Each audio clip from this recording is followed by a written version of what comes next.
আসসালামু আলাইকুম। শুভ সকাল সবাইকে জানাচ্ছি। সবাই কেমন আছেন? ভালো আছেন? আশা করি সবাই ভালো আছেন। আজকে যে কোথায় থেকে ব্লগটা শুরু করব সেটাই বুঝতে পারছি না, কারণ আজকে এত আমি ব্যস্ত। তো সবাই অবশ্যই ভালো আছেন, সুস্থ আছেন। আর আমার নতুন একটা ব্লগ নিয়ে চলে আসলাম। আপনারা একটু দয়া করে ধৈর্য সহকারে দেখবেন। তো আমি আজকে সকালে শুরু হয়ে মানে সকালবেলায় এখন বাজছে ঠিক 11টা। মানে আজকে হচ্ছে ওর বাবা বাসায় ছিল না, ওর পাপা বাজার গিয়েছিল। আর বাজার করে নিয়ে আসতে অনেক দেরি করে ফেলেছে। আর এদিকে আমি সকালে নাস্তা কাজকর্ম, ঘর বাড়ি গোছানো গাছানো থেকে শুরু করে সব শেষ হয়ে গেছে। তো এখানে আমি কিছু কাপড় চোপড় ওয়াশিং মেশিনে দিয়েছি, এগুলো ধুতে হবে। তো আজকে ব্লগটা হচ্ছে রান্না বান্না দিয়েই। আর এই যে কাপড় ধোয়া হয়ে গেছে, এখন আমি বাইরে মেলে দিতে যাব। আর সকাল থেকে ঘুম থেকে ওঠার পর থেকে এত ব্যস্ততা শুরু হয় যে মানে ভিডিওটা রেকর্ড করবো সেটাও সময় পায় না, এত তাড়াহুড়া লেগে যায়।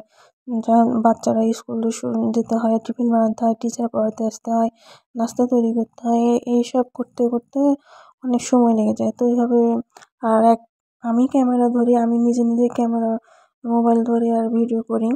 তো এটা হয়ে উঠতে পারে না, খুবই কষ্টকর হয়ে যায় এটা করা। যতটুকু পারি ভিডিও করার চেষ্টা করি। তো একটু আমার কাপড় মেলা হয়ে গেছে, ওরা একটু বাইরে খেলছে। তো আজকে শনিবার, ওই জন্য ওরা বাসায় আছে। আর হচ্ছে যে এখন আজকে আমি রান্না করব, মাংস করব। সবসময় তো মাংস কালা ভুনা করি সবসময়। আজকে করবো আমরা লাল ভুনা। মাংসর নাম হচ্ছে লাল ভুনা। আজকে মাংসটার নাম দিয়েছি লাল ভুনা, কারণ মাংসটা লাল লাল হয়ে রান্না করবো, তাই সেরকম করে মশলা দিয়ে। তো এই তো মাংস রান্না করব, পোলাও রান্না করব। শুক্রবারের দিনকে এগুলো করেছি। তো ওর একটা গেস্ট আসছে, বন্ধু আসছে। তো আমাদের বাসায় গেস্ট আসার জন্য রান্না বান্না কাজকর্ম একটু ব্যস্ততা বেশি হয়ে গেছে, এর জন্য সময় দিতে পারছি না, ব্লগটা করে উঠতে পারছি না। তো অনেক কাজ আছে, এদিকে আচার তৈরি করব, এদিকে সব বাজার করে নিয়ে আসছে।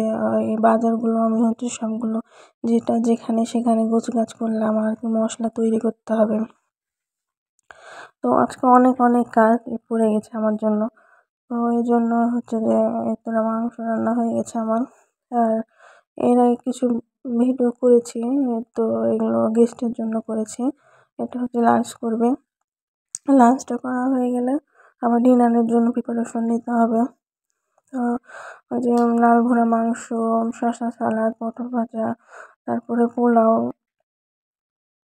আর রান্না করেছিলাম মুরগির মাংস রান্না করেছি।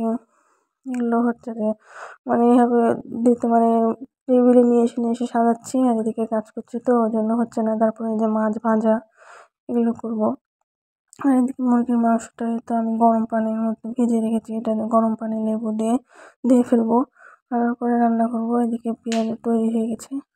আজকে রান্নাটা একটু বেশি, কাজ করতে অনেক সময় লেগে গেছে। মানে গেস্ট আসবে বলে ওদের জন্য করতে, রান্না বান্না করতে বা ওদের সব ঠিকঠাক করতে আমার 2টা বেজে গেছে। আর এদিকে জলপাই নিয়ে আসছে, আমি সিদ্ধ করা হয়ে গেছে।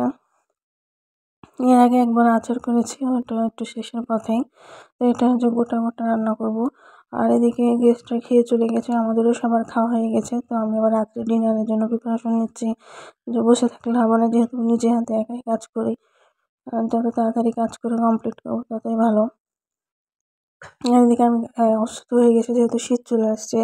এখন তো সবার অসুস্থর সময়, সবাই এখন অসুস্থ হবে, বাচ্চারা আমরা। আর ওইদিকে ওদের পরীক্ষা আর পড়াশোনা নিয়ে ব্যস্ত। তো এদিকে আমি হচ্ছে ট্যাংরা মাছগুলো নিয়ে আসছি, ওগুলো রান্না করলাম। মুরগির মাংসটা রান্না করলাম। তারপরে ছিম নিয়ে আসছে, ছিমটা ভাজি করলাম, এগুলো। আর কথা বলতে অনেক কষ্ট হচ্ছে, মানে এত কাজকর্ম করেছি, তো ওই জন্য হচ্ছে ঠান্ডা লেগে গেছে, কথা বলতে অসুবিধা হচ্ছে। তো আপনারা একটু ধৈর্য সহকারে প্লিজ দয়া করে দেখবেন। আর তারপরে এগুলো করার পরে আমি হচ্ছে একটু বিকালে ওদেরকে নিয়ে বাজারে গেলাম, যেহেতু শীত চলে আসছে, কিছু কেনাকাটা করতে হবে। বাচ্চাদের তো প্রতি বছরই কিনতে হয়। তো ওদের জন্য একটু কিছু, এত হুডি, তারপরে হচ্ছে সোয়েটার, গেঞ্জি, এইসব টুকিটাকি এইসব জিনিস কিনে নিয়েছিলাম আপাতত হালকা শীতে পরার জন্য। আর বেশি ঠান্ডা পড়লে তো আরও তো আছেই, তখন না হয় আবার যাওয়া হবে, সমস্যা নাই। তো এই তো সব দেখাচ্ছি কী কী নিলাম। আর বাচ্চা কাচ্চা জামা কাপড়। আর মনে হচ্ছে বাজারে এত ভিড়, মনে হচ্ছে সবসময় বাজারে ঈদের সময় যেরকম ভিড় থাকে, ঈদ পুজো সেরকমভাবে মনে হচ্ছে সবসময় বাজারে এত ভিড়। এখনও মানে বাচ্চাদেরকে নিয়ে বাজারে হাঁটা যাচ্ছে না। আর মোবাইল তো বের করাই যাবে না, যে রাস্তাঘাটের অবস্থা পরিস্থিতি, মোবাইল করে ভিডিও করতে গেলে মানে নিয়ে পালাবে এরকম অবস্থা। এই ভিডিও করার জন্য তেমন দোকানে ভিডিও করিনি। আর এরকম কেনাকাটা করে ওদের মাপ খুঁজতে বের করতে অনেক সময় লেগে গেছে। আর আমার জন্য ওই যে স্যান্ডেল কিনে নিয়ে আসছি, জুতা এমনি ফ্ল্যাট স্যান্ডেল আছে, তো আর একটা স্যান্ডেল খুব দরকার ছিল, এটা আমি নিয়ে আসছি।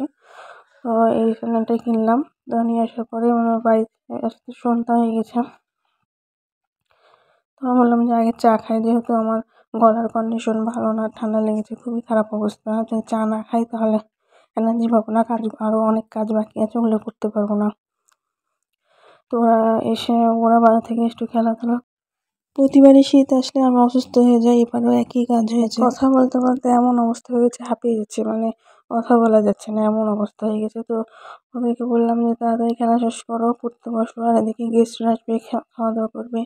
ওদের ডিনারের সব প্রিপারেশন তো আমার রেডি করা আছে, সব কিছু গরম করে প্রিপারেশন করে দিতে হবে আমাকে, পরিবেশন করে দিতে হবে।